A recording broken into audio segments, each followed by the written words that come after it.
오늘은 우리의 모든 죄를 대신 지시고 골고다 언덕 십자가 위에서 대속의 죽음을 주시고 장사 지낸 바 되셨다가 다시 살아나신 우리 주 예수님의 부활을 기억하고 예배하는 부활주일입니다. 우리 믿는 사람들이 우리가 믿는 주님, 우리가 섬기는 주님이 어떤 분이신지 더 깊이 알면 알수록 신앙인으로서의 삶에 대해 감사하게 되고 더 주님 앞에 가까이 가게 될 것입니다. 우리는 오늘 본문을 통해서 다시 사신 예수님은 어떤 분이신가, 이 부분을 좀 살펴보면서 우리 주님께 올바른 경배와 찬양을 올려드리는 이런 주님의 백성으로 서기를 원합니다. 주님을 올바로 만난 요한은 주님이 부활 승천하신 후에 그에게 주어진 생애를 주님의 복음, 생명의 복음을 전하는 자로 정말 성실하게 살았습니다. 그러다가 우리가 잘 알고 있는 것처럼 요한은 그 반모라고 하는 섬으로 유배를 가게 됩니다. 복음을 전하는 그 이후로 반모라는 섬으로 유배를 가게 됩니다. 오직 주님의 그 생명의 복음을 전하면서 신실하게 살았는데 한 가지, 복음 전하는 그 이후로 반모라는 사람이 살지 않는 이런 섬에 유배를 와서 이제 이 요한이 세상 끝날까지 함께 계시겠다고 하신 주님의 약속은 어떻게 되는 것일까? 이런 생각은 들지 않았겠습니까? 아무리 신앙의 사람이라고 해도 이런 요한과 같은 상황에 처하게 되면 낙심이 될 수도 있고 위축이 될 수도 있는 이런 상황이에요. 사람이 살지 않는 섬, 그런 섬에서. 그런데 그 반모라는 섬에서 요한은 주님과의 만남을 갖게 됩니다. 우리가 요한계시록 1장 9절 10절 말씀을 보면 나 요한은 너희 형제요 예수의 환난과 나라의 참음에 동참하는 자라. 하나님의 말씀과 예수를 증언하였으므로 말미암아 반모라 하는 섬에 있었더니 주의 날에 내가 성령에 감동되어 내 뒤에서 나는 나팔소리 같은 큰 음성을 들으니, 이렇게 표현하고 있습니다. 큰 음성, 주님의 음성이었습니다. 주님은 요한에게 요한계시록의 말씀을 들려주시면서 위로해 주시고 격려해 주시고 복음을 전하는 자로서 살아갈 용기를 주셨습니다. 오늘 부활주일을 맞으면서 우리가 살펴볼 본문 말씀도 역시 요한에게 큰 위로와 격려를 주시는 이런 말씀이기도 합니다. 우리 주님이 다시 오신다고 약속해 주셨지만 이미와 아직 사이에 살고 있는 우리들은 이 세상이 점점 더 흑암으로 가득 차는 것을 보면서 오늘 부활주일에 다시 사신 주 예수님은 어떤 분이신지 본문을 통해서 살펴보면서 새로운 소망과 위로, 그리고 용기와 함께 십자가 복음, 생명의 복음, 부활의 복음을 전하면서 살아가는 복 있는 주님의 백성으로 살 수 있기를 바랍니다. 그러면 다시 사신 우리 주 예수님은 어떤 분이신가? 첫 번째로 승리하신 분이시다, 이걸 봅니다. 승리하신 분이시다. 우리 본문 5절을 다시 한번 같이 읽어보겠습니다. 봅니다. 시작. 장로 중에 한 사람이 내게 말하되 울지 말라. 유대지파의 사자 다윗의 뿌리가 이겼으니 그 두루마리와 그 7인을 떼시리라 하더라. 여러분, 세번역 성경으로 보면 이 구절을 어떻게 번역했냐면, 그런데 장로들 가운데 하나가 나에게 울지 마십시오. 유다지파에서 난 사자 곧 다윗의 뿌리가 승리하였으니 그가 이 7봉인을 떼고 이 두루마리를 펼 수 있습니다 하고 말하였습니다. 이렇게 번역해 주었습니다. 우리 주님은 승리하신 주님이에요. 요한에게 말씀하시는 이 주님은 승리하신 분이시다, 이런 겁니다. 다음 절 6절 말씀을 보면 내가 또 보니 보좌와 네 생물과 장로들 사이에 한 어린 양이 서 있는데 일찍이 죽임을 당한 것 같더라. 그에게 7뿔과 7눈이 있으니 이 눈들은 온 땅에 보내심을 받은 하나님의 7영이더라. 이렇게 말씀해 주고 있습니다. 일찍이 죽임을 당한 것 같더라. 이 같다는 표현은 사실 성경에서는 강조하기 위해서 이렇게 표현되기도 합니다. 그래서 현대어 성경은 이렇게 번역했어요. 나는 또 24장로가 앉아있고 보좌와 4생물이 있는 정면에 어린 양이 서 계시는 것을 보았습니다. 어린 양에게는 죽임을 당할 때 받으셨던 상처의 흔적이 있었습니다. 그분은 7뿔과 7눈을 가지고 계셨습니다. 그분의 눈은 세계 각처에 보내심을 받은 하나님의 7영을 나타낸 것입니다. 이렇게 번역해 줬습니다. 무슨 의미예요? 인간의 죄를 대신 지시고 십자가에 죽으셨는데 그 주님이 다시 사셨다는 거예요. 부활하신 주님이라는 거예요. 이것을 보여주는 겁니다. 우리 주님은 죽음의 권세를 이기시고 승리하셨습니다. 바울 사도는 고린도전서 15장 20절을 통해서 그러나 이제 그리스도께서 죽은 자 가운데서 다시 살아나사 잠자는 자들의 첫 열매가 되셨도다 이렇게 선포하고 있습니다. 우리 주님은 죽음을 이기시고 승리하신 주님이십니다. 그 죽음을 이기시고 승리하신 부활의 주님, 다시 사신 주님은 우리들에게도 죽음을 이기는 승리를 주시는 분이십니다. 고린도전서 15장 55절에서 57절을 보면 사망아 너의 승리가 어디 있느냐? 사망아 네가 쏘는 것이 어디 있느냐? 사망이 쏘는 것은 죄요 죄의 권능은 율법이라. 우리 주 예수 그리스도로 말미암아 우리에게 승리를 주시는 하나님께 감사하노니 이렇게 말씀하고 있습니다. 죄로 말미암아 사실 우리에게는 죽음이 올 수밖에 없지만 그 모든 사망 권세를 이기신 주 예수 그리스도로 말미암아 우리도 죽음을 이기고 다시 사는 영생을 얻는 이런 은혜를 주시는 것을 보여주는 겁니다. 우리 주님의 승리, 그 승리는 결국 우리에게도 승리가 이어지도록 하시는 겁니다. 예수님께서 제자들과의 고별 강화를 통해서 우리가 잘 아는 말씀을 주셨죠. 요한복음 16장 33절을 보면 이것을 너희에게 이르는 것은 너희로 내 안에서 평안을 누리게 하려 함이라. 세상에서는 너희가 환난을 당하나 담대하라. 내가 세상을 이기었노라.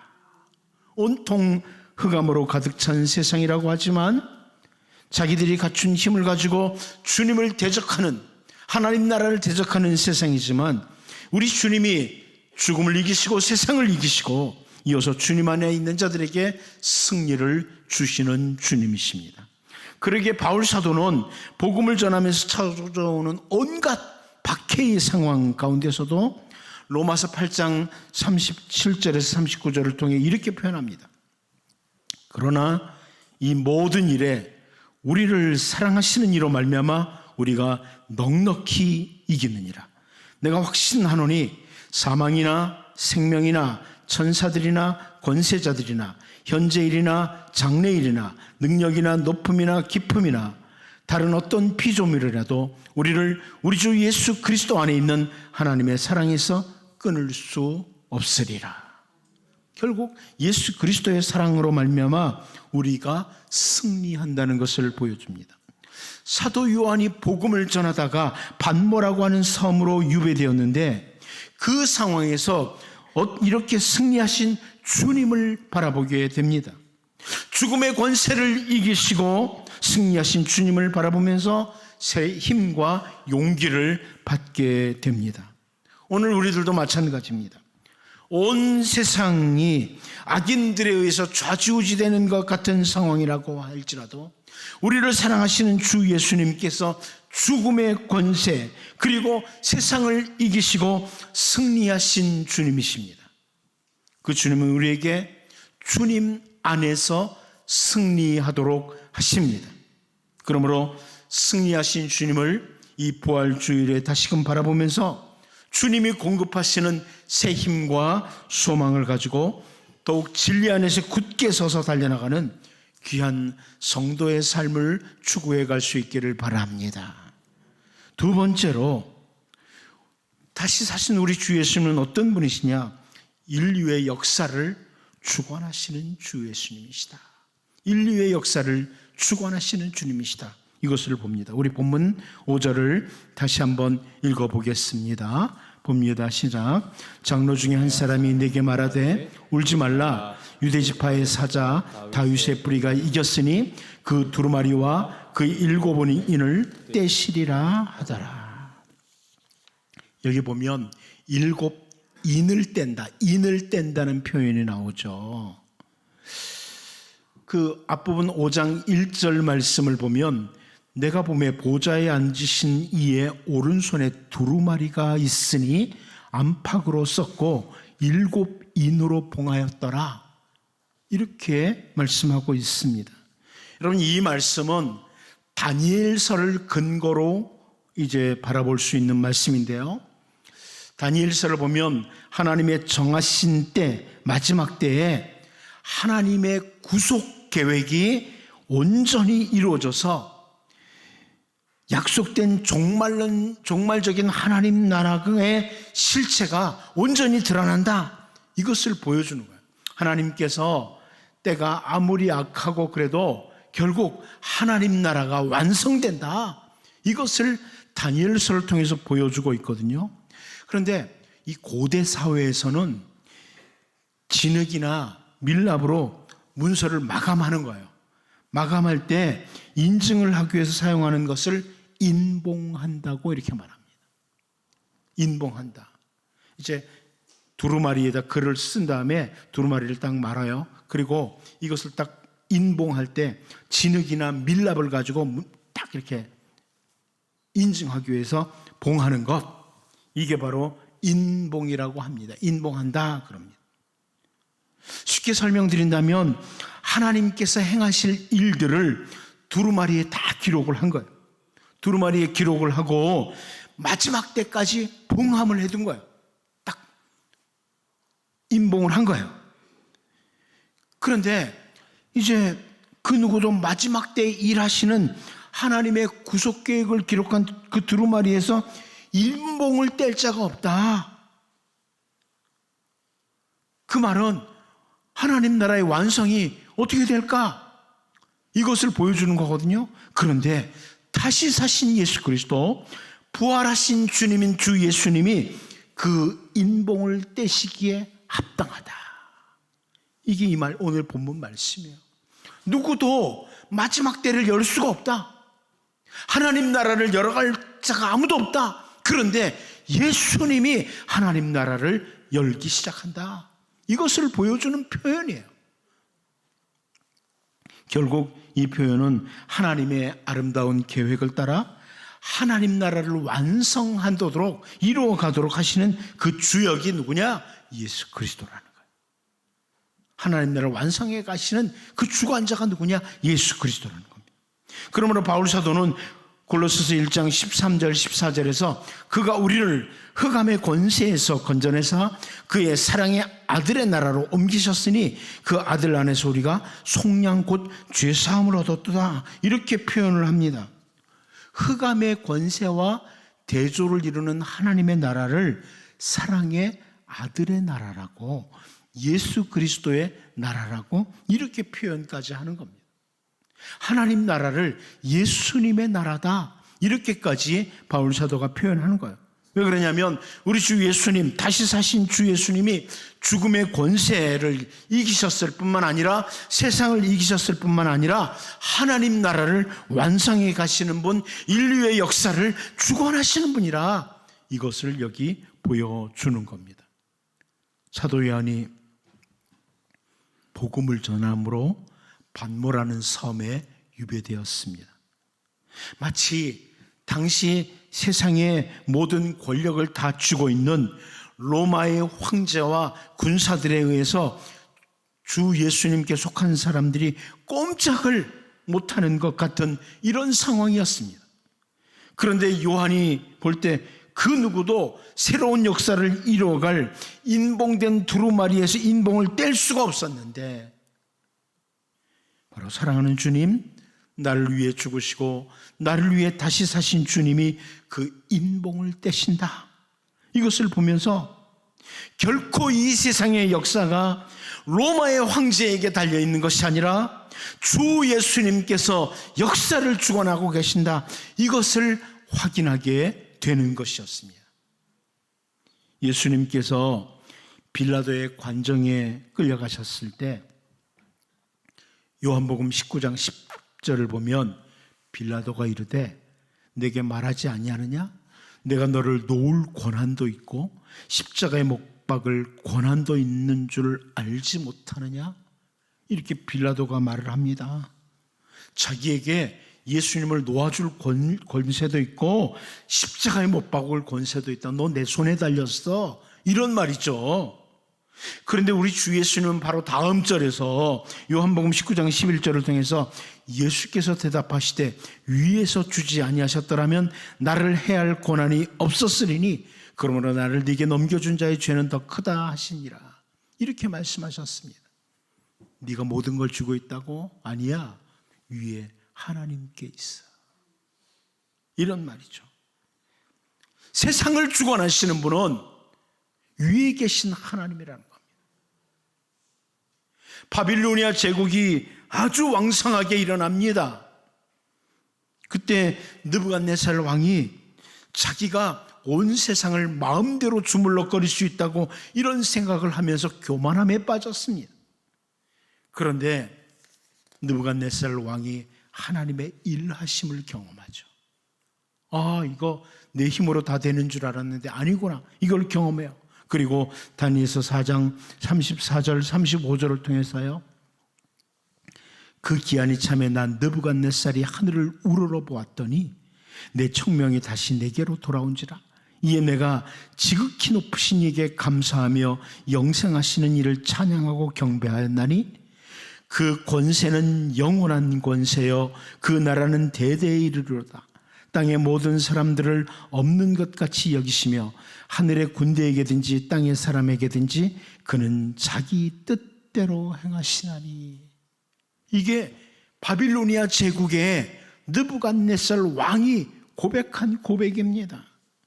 인류의 역사가 하나님의 손에 있다는 겁니다. 이런 고백을 합니다. 그런데 오늘 본문에서 7인을 떼시는 주 예수님, 다시 사신 주 예수님이 바로 인류의 역사를 주관하시는 분이시다, 이것을 요한에게 확인시켜주는 것을 기억하고, 여러분, 우리도 이 세상 모든 역사가 사람들에게 달린 것 같지만 우리 모든 역사가 주님의 손에 있다는 것을 기억하고 주님께 마땅한 영광과 존귀를 올려드리며 주님이 다스리시는 그 영역 안에서 감사하는 부활주일이 될 수 있기를 바랍니다. 마지막 한 가지 더 봅니다. 다시 사신 우리 주 예수님은 성도들로 하여금 울지 않도록 하시는 주님이시다, 이렇게 보입니다. 우리 본문 5절을 다시 한번 읽어보겠습니다. 봅니다. 시작. 장로 중에 한 사람이 내게 말하되 울지 말라. 유대지파의 사자 다윗의 뿌리가 이겼으니 그 두루마리와 그 7인을 떼시리라 하더라. 어두움의 권세를 잡은 자들에게 마치 세상의 모든 일들이 좌지우지되는 줄 알았는데 하나님 나라가 완성되는 그날을 그 누구도 열지 못한다고 여기고 요한이 울었어요. 이 하나님 나라는 어떻게 되는 것일까? 울고 있습니다. 이를 뗄 자가 없다고 말이죠. 그런데 장로 중에 한 사람이 울지 말아라, 이렇게 말합니다. 울지 말아라. 울지 않아도 되는 이유가 뭐냐? 다시 사신 예수님 때문이라는 겁니다. 부활하신 주님이 계시기에 울지 말라는 겁니다. 사도 베드로는 베드로후서 2장 8절을 통해서 이런 표현합니다. 이는 이 의인이 그들 중에 거하여 날마다 저 불법한 행실을 보고 들으므로 그 의로운 심령이 상함이라, 이렇게 말씀을 합니다. 새번역 성경이 이렇게 번역했어요. 그 의인은 그들 가운데서 살면서 보고 듣는 그들의 불의한 행실 때문에 날마다 그의 의로운 영혼에 고통을 느끼고 있었던 것입니다, 이렇게 번역했습니다. 세상의 어둠의 권세를 잡은 사람들을 악인들이 더 잘 되는 것 같고 세상에서 더 떵떵거리고 살아가는 이런 것 같은 세상을 바라보면서 진리를 따라서 올곧게 걸어가고자 하는 사람들 마음이 상한다. 이 말씀입니다. 어떻게 세상에 하나님의 말씀을 따라 올곧게 걸어가는 사람들은 힘이 들고 버거운데 저렇게 악인들 사기치고 남을 해롭게 하고 이런 사람들이 더 떵떵거리고 잘 살고 있지? 사도 요한이 울고 있는 상황과 동일한 거죠. 아니 나는 복음을 전하면서 여기까지 왔는데 왜 내가 로마의 군사들에 의해서 여기 반모섬까지 유배를 와야 되나? 왜 사람도 없는 이곳을 혼자 이렇게 고통스럽게 지내야 되나? 이런 생각이 들 수 있습니다. 울 수밖에 없는 상황. 그런데 이 장로 중에 하나가 하지만 우리가 울 이유가 없다. 바로 승리하신 주님, 인류의 역사를 주관하시는 주님이 계시기에 그리 멀지 않은 날에 주님 나라가 완성되게 될 것이기에 장차 임할 그 하나님 나라의 영광과는 좋게 비교할 수가 없기에 울지 않아도 된다. 이런 말씀입니다. 바울 사도는 로마서 8장 18절을 통해서 생각하건대 현재의 고난은 장차 우리에게 나타날 영광과 비교할 수 없도다. 이렇게 선언합니다. 바울이 복음을 전하다가 많은 고난과 어려움이 있었어요. 하지만 장차 우리에게 나타날 영광과는 비교할 수 없기에 이것을 확인하니까 울지 않는 겁니다. 우리가 이 땅에 살아가는 동안 아무리 현실이 답답하고 어두워도 요한처럼 악인들에 의해서 반모라는 섬으로 유배를 온 상황인 것 같아도 낙심하거나 울 이유가 없는 것은 우리 주님이 계시기 때문입니다. 다시 사신 주님이 계시기 때문에 그렇습니다. 훗날 요한계시록 21장 4절을 보면 모든 눈물을 그 눈에서 닦아주시니 다시는 사망이 없고 애통하는 것이나 곡하는 것이나 아픈 것이 다시 있지 아니하리니 처음 것들이 다 지나갔음이로라. 이렇게 말씀해 줍니다. 여러분, 하나님의 말씀을 따라 진리를 따라 올곧게 걸어가고자 하는 성도들로 하여금 결국에는 울지 않도록 하시는 우리 주님, 참된 기쁨을 주시는 주님이 바로 다시 사신 주님, 우리의 부활의 주님이신 것을 기억하고 감사하면서 부활주의를 지낼 수 있기를 바랍니다. 기도합니다.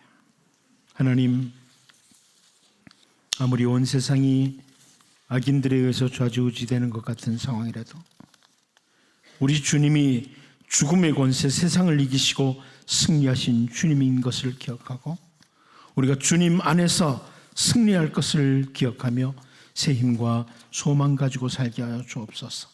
일곱인을 떼시는 주님, 다시 사신 주님, 인류의 역사를 주관하시는 주님을 기억하고 주님의 다스리는 영역 안에서 하루하루 신실하게 살게 하시고 마침내 성도로 하여금 울지 않도록 하시는 주님, 참된 기쁨을 주시는 주님이 부활하신 주님인 것을 기억하고 감사하며 부활주일 맞이하게 하여 주옵소서. 예수님의 이름으로 기도하옵나이다. 아멘.